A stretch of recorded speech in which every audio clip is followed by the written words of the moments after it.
He's in boxing. Keep an eye on the ears. Freddie in trouble. And you know what? Freddie almost went down. He won't take the knee, but he gets him close back. Mayweather counting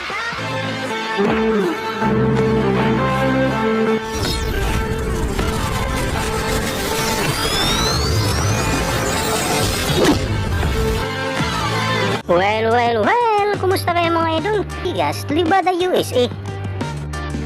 Para dipinsahan ng Meksikano ang kanyang titulo.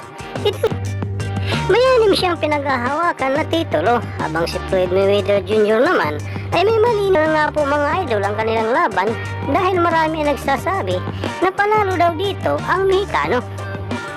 Dahil kung tatapusin po natin ang video ito hanggang dulo, ay makikita po natin na mas lamang ang puntos ang Mexicano sa labang ito.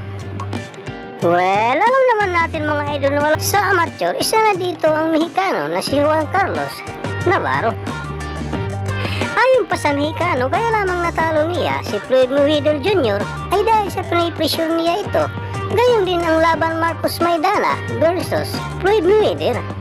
Mag-subscribe at pakihit na rin sa notification bell sa all para lagi tayo updated sa bago nating i-upload tulad dito. Maraming salamat.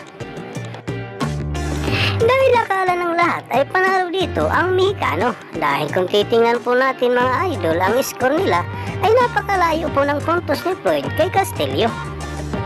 Labang ito.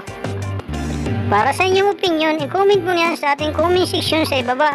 At kung nagustuhan mo naman ang video ito, paiwan naman ako ng like at pasubscribe na rin sa ating munting channel. Maraming salamat po sa inyong panonood. Sama kayo na rin, mag-ingat. God bless. Bye bye.